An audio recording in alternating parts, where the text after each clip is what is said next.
Hi friends, Mrs. D back with you today to talk about a fun activity to go with the book Dinosaurs Galore. And look, I wanted to show you. Here's Stegosaurus. Remember, he seemed to have disappeared in my last video, but I have found him. And he is a clue as to what we're going to do, along with Triceratops and T-Rex. We are going to make dinosaur eggs. And I'm going to share with you two different types of dinosaur eggs that we can make. The first one is a baking soda egg.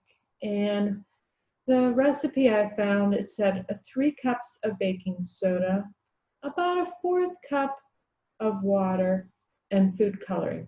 And that's all you need. And you'll make it, you'll freeze it, and then the fun part of hatching it. So I thought I'd share with you the baking soda egg first.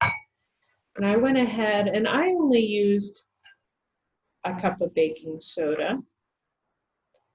And you want to make it so it's kind of a paste. And you can kind of form it like that. So I put a cup of baking soda and about 5-6 tablespoons of water, and you can add food coloring to the mixture. The ones I had made yesterday, so I could show you what they look like, I had taken the mixture and divided it up into 3 different bowls and added food coloring. So I got a really colorful egg. This is the finished product. You can see I did red, blue, and green. So once you mix this up, we want to make the egg. And I found it's kind of hard for the kids because their hands are a little bit small, but they could do it.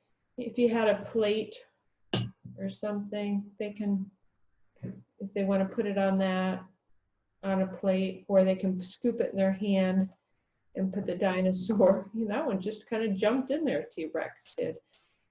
But I found the easiest way for the kids to make eggs is to get a container. And the Pringles single containers are great. If you have empty cream cheese, these are perfect size. I didn't have any empty ones, so I went ahead and I'm just going to use this to show you. And then you want to put saran wrap, or like I have cling wrap in this with the sticky side down. And then all you're going to have, the children are just going to go ahead and scoop the mixture. They can use their hands too. Put some in the bottom. Push it down like that. So I've covered the bottom. And next, you're going to need to use small dinosaurs. You don't have small dinosaurs, any kind of small animal you might have. And you're going to put them in there like that. And then we're going to cover them up.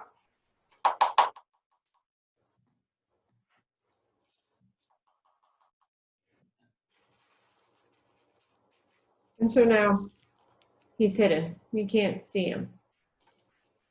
And once your animal is hidden, or your dinosaur, you go ahead and you lift this saran wrap up.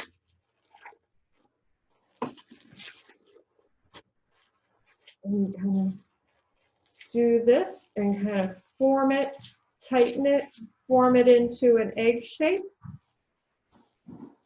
and put it in the freezer. And I put mine in the freezer overnight. And with this 1 cup that I had showed you, the recipe, the 1 cup, I made 2 eggs this size.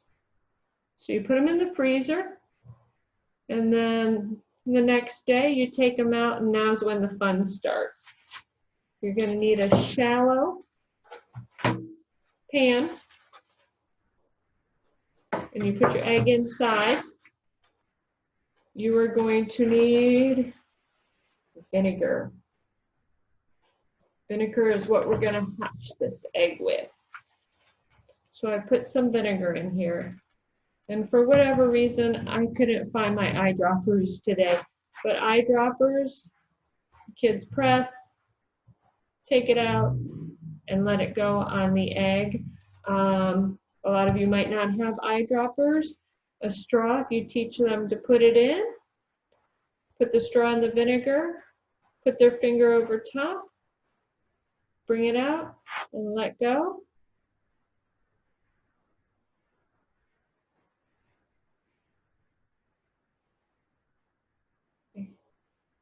So again, teach them to put it in, and the taller the vinegar is, the more they'll get inside. So put your straw in, put your finger over, keep it over. Once it's over the egg, let go. That's an option. Another option is just let them use a spoon to scoop the vinegar up and pour it over. This is great for eye-hand coordination, working their fine motor skills. I don't know if you can hear it slowly. So the vinegar's reacting with the baking soda.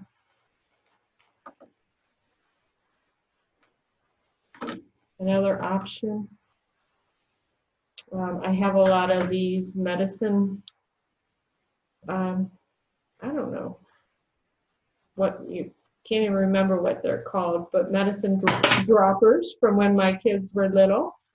They can use that.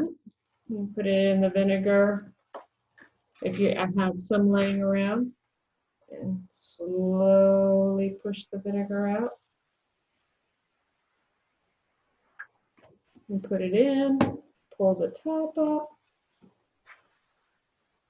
squirt it on the egg. Another idea I've seen is you can put vinegar in a squirt bottle and squirt it. But they continue just to put the vinegar on until the dinosaur hatches from the egg. I'll bring this closer so you can kind of see what's happening. It's slowly dissolving and hatching. And the more frozen the egg is, the longer it will take to hatch. So that's one option of the dinosaur egg, because most people have baking soda in their house and vinegar. The other dinosaur egg is one that looks to me a little more realistic. And I used to make these in my class when I had my own preschool class. You can see what it looks like. And it's really hard. This one's really hard because I made it last year and I never hatched it. So for these dinosaur eggs, let's see, you're going to need 1 cup of flour, 1 cup of coffee grounds, a 1/2 cup of salt, a 1/4 cup of sand, and about 3/4 cup water. You might not have any kind of sand laying around. Maybe try replacing the sand with baking soda or cornstarch. That might be an option. I just kind of had some decorative sand. Some of you may have sand boxes. You can go get your 1/4 cup of sand from the sand box. So you're going to need flour, coffee grounds,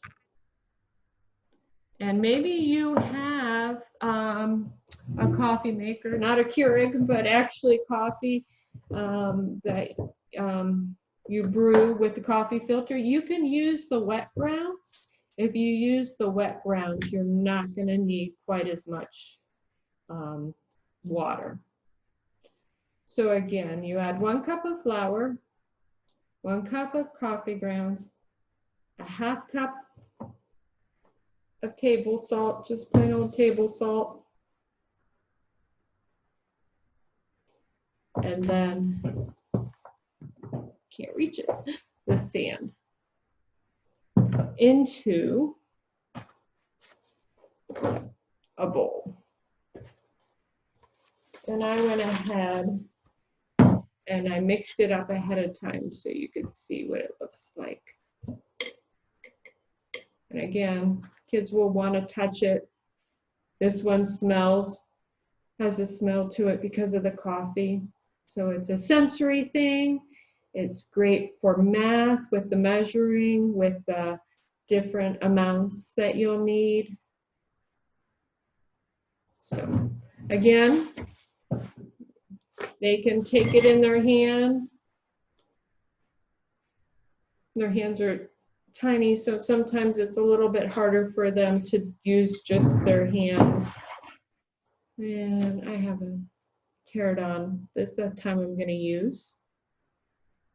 They can put it in their hands, put some more on top. But again, I found it's less frustrating for them just to use a container. And again, I put the plastic in it. And they work on their motor skills by hand coordination, by scooping. Again, some kids just want to get in there and use their hands. So go ahead and once you get it in your container, you press it down like this. Take the dinosaur and then cover him up.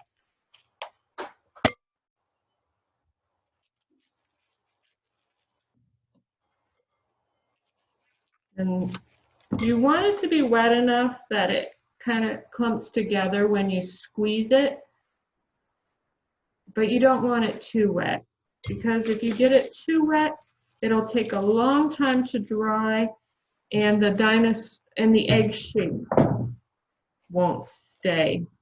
It just kind of spreads out. So I've covered my dinosaur with that. I'll pull the saran wrap out of the container. And then on a paper plate probably, and I forgot to grab one, so I'm just going to use this paper towel here.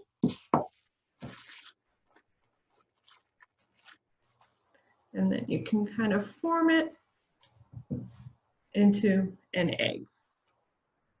You can see this one I seem to add just the right amount of water. So just start adding a little bit of water at a time. Don't add the 3/4 cup all at one time. Then you can let this air dry. And after a day, go ahead and turn it over because the bottom will still kind of be wet. I found I would usually make these on a Thursday, and I would give them to the kids on Tuesday. And just depending on humidity, how hot it is, really determines how long it takes for these to dry. The other thing, I guess, if you wanted to speed up the drying process, you could put them on a baking sheet and probably put them on the lowest temperature your oven has and put them in there for an hour or so and keep checking on them. But then when they're done, they can take them outside, and if they have their own hammers or tools, they can crack them open. The other thing that might be fun is if you make a few of these, they could first go on a dinosaur egg hunt to find them after they're dry, and then they can have the fun of opening them So depending on how dry you let them get, like I'm imagine this one's going to be really hard if I decide to open it. It is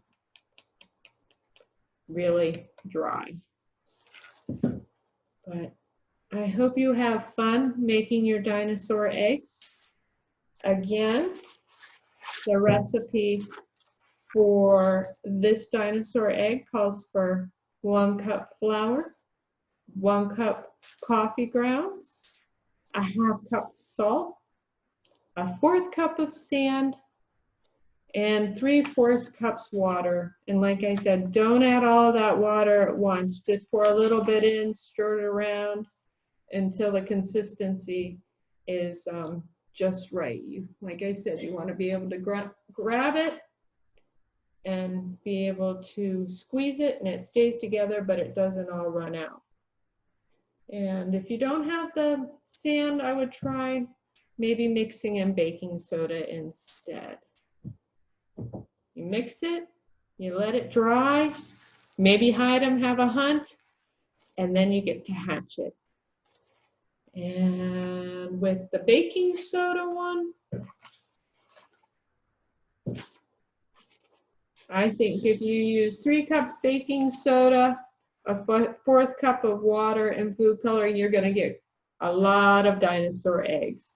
Like I said, I used a cup of baking soda and about 5 to 6 tablespoons of water, and I got 2 good-sized eggs like this. And then to hatch these ones, you'll just need some vinegar. So I hope you have fun making your dinosaur eggs and making them hatch. And again, if you don't have dinosaurs, don't worry. Maybe you have some other plastic animals you can put inside. Thanks for joining me today. Bye, my friends.